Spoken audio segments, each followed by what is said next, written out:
분명히 모든 사람들이 카페는 레드오션이다 라고 이야기하고 있어요. 심지어 6년 전에 제가 창업을 할 그 당시에도 분명히 카페는 레드오션이 맞았어요. 하지만 커피의 수요가 분명히 지금 증가하고 있어요. 2015년에 제가 처음 매장을 차렸을 때랑 2020년에 현재 매장을 봤을 때 연령층이 확 늘어난 것도 파악할 수 있고, 하루에 한 번씩 커피를 드시러 오시던 분들이 두 번씩도 오시고 세 번씩도 오시는 분들이 생기면서 커피 소비량이 늘어났기 때문에 레드오션이라고 하지만 공급이 더 많아져도 괜찮겠다. 하지만 그냥 똑같이 다른 프랜차이즈나 아니면 개인 카페가 똑같이 따라하는 그런 느낌보다는 차별화, 발상의 전환들을 통해서 틈새를 공략하면 충분히 블루오션이 될 수 있다고 생각합니다.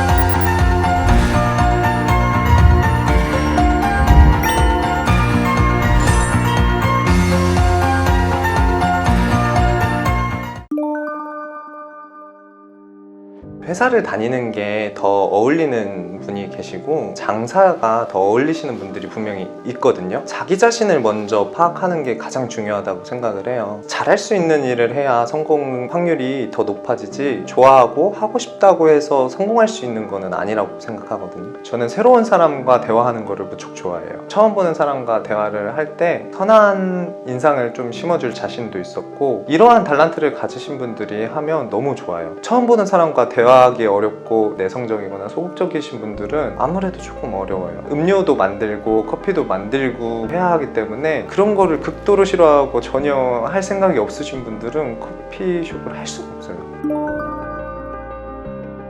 저 같은 경우는 이제 30평 기준으로 1억 2천만 원에서 3천만 원 정도 투자하고 있고요. 꽤 좋은 마감재와 꽤 좋은 장비를 선택할 수 있고요. 부동산 매입 자금이나 임대차 보증금 같은 경우는 제외된 금액이고, 어떠한 컨셉이냐에 따라서 비용은 더 절감될 수 있다고 생각합니다. 초보 사장님들한테는 30평 정도가 제일 적당하다고 생각을 합니다. 너무 작아지면 순수익이 많이 줄어들기 때문에 카페의 트렌드를 조금 아셔야 되는 게, 고객님들께서 중형평수 이상의 매장을 더 많이 선호하세요. 편히 앉아서 대화를 하고 싶은데 뭐 테이블이 한두 개밖에 없는 매장에서 친구와 대화를 하면 내가 하는 이야기를 알바생이 들을 것 같고 사장님이 들을 것 같잖아요. 테이크아웃 전문점을 해야 하는 상권이 아니라면 저는 30평 정도는 챙겨주셔야, 30평이 아니어도 괜찮아요. 하지만 그 상권 내에서 큰 편에 속하는 평수를 선택하셨으면 좋겠어요. 15평짜리 매장을 해서 대박이 났어요. 그러면 누군가는 그거를 보고 그 옆에 따라 들어오는데, 나보다 최소 2배, 한 30평짜리가 들어오면 기존의 손님들을 많은 부분 빼앗기기 마련이거든요. 경쟁업체가 들어올 거를 대비해서 넉넉한 평수를 선택해 주시는 게 경쟁업체와의 싸움에서 승리하는 비결이 되지 않을까라고 생각하고 있습니다. 너무 준비 기간이 짧거나 준비할 시간이 없으신 분들은 프랜차이즈를 하는 게 맞다고 생각을 합니다. 개인 카페는 상당히 많은 것들을 준비해야 돼요. 카페 이름을 정하는 것부터 자리를 정하는 거, 모객을 하는 것도 초보 사장님들한테는 정말 이게 쉬운 일이 아니에요. 근데 프랜차이즈는 기본적으로 모객하는 방법부터 자리도 정해주죠. 그리고 카페 이름을 정할 필요가 없어요. 이러한 가장 크고 시간이 가장 많이 걸리는 것들을, 시간들을 효율적으로 쓸 수 있기 때문에 초보 사장님들이 시간이 부족하다 하시면 프랜차이즈를 하는 게 맞고, 대신 이제 단점이 너무 크죠. 창업 비용이 아무래도 비쌀 수밖에 없죠. 전문적인 기술자들에게 다 부탁을 하는 셈이니까, 부탁을 한다는 거는 비용이 발생하는 거예요. 개인 카페보다 1.5배 정도는 더 창업 비용이 들어가지 않을까라고 생각하고 있습니다. 시간을 조금 가지시더라도 하고자 하는 방향성이나 컨셉이 명확하다면 개인 카페를 하는 게 맞다고 생각을 해요. 왜냐면 개인 카페는 차별성이 중요하거든요. 정말 카페라는 시장에 처음 들어와서 준비를 하신다면 2년 정도를 말씀드리고 싶어요. 마실 줄은 알지만 커피를 어떻게 만드는지 모르시는 분들은 1년 갖고는 사실 부족하고요. 너무 많은 것들을 이해하고 공부해야 돼서 2년 정도 필요할 것 같습니다. 카페하기 좋은 부동산 체크리스트는 분명히 있어요. 지하철역부터 버스 정류장, 관공서, 회사, 아파트, 이런 것들은 누가 봐도 다 카페하기 좋은 자리예요. 지금에 와서 이제 틈새를 노릴 것 같으면, 저 같으면 이제 2가지만 중요하게 체크하고 있어요. 맛집하고 주차 공간입니다. 독자적인 주차 공간이 있는 거는 너무나도 호재고요. 5분 정도 주정차할 수 있는 일말의 공간이라도 있는 걸 아주 선호하고 있습니다.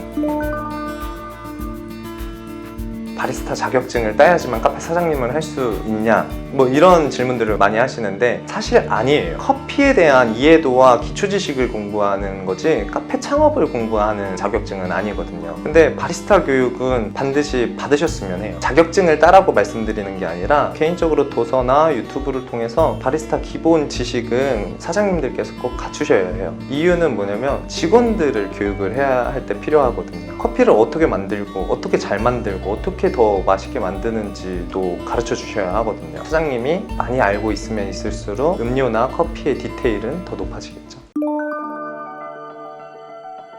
저는 사실 쉽지 않다라고 말씀드리고 싶어요. 카페가 주업이 되고 부업을 하시는 경우는 많이 봤어도 카페를 부업으로 하시게 되면 수익을 기대하시면 안 돼요. 1억 투자했으니까 나는 뭐 최소한 300만 원 정도의 수익을 올려야 되는데 라고 생각하시는 분들은 절대 부업으로 하시면 안 됩니다. 카페뿐만이 아니라 다른 창업들도 비슷할 거라고 생각을 하는데 일단 사장님의 부재는 엄청난 영향을 끼쳐요. 사장님이 없는 시간에 사장의 대리 역할을 해줄 수 있는 뭐 매니저라든지 뭐 점장이라든지 이런 분들이 계시다면 전혀 문제가 없는데 그 역할을 사실 아르바이트나 일반 직원들한테 맡길 수는 없거든요. 사장님이 없으면 당연히 서비스가 좋을 수가 없어요. 사장님이 부재하는 매장에서. 그런데 어떻게 큰 매출을 기대할 수 있겠어요?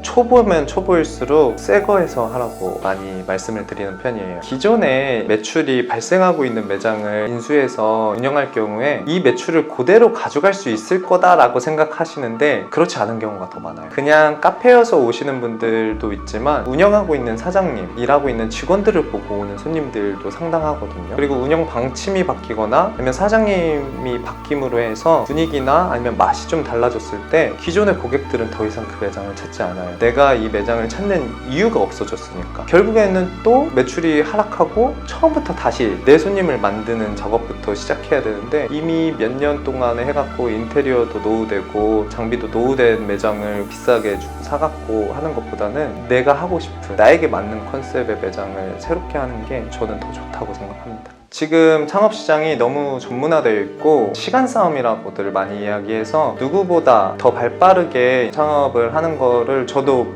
100% 공감은 해요. 하지만 준비되지 않은 창업은 실패를 안겨줄 확률이 높기 때문에 명확하게 준비하는 시간을 철저하게 길게 가져가시는 것을 추천드립니다. 철저한 준비, 자기 자신을 명확하게 객관적으로 돌아볼 수 있는 시간을 충분히 가지셔서 성공 확률을 100%까지는 아니더라도 많은 부분을 높여 놓은 다음에 창업하시는 거를 저는 추천드리고, 그리고 공부를 통해서 여러분들의 소중한 투자금을 잃지 않는 성공적인 투자가 되기를 간절히 소망합니다.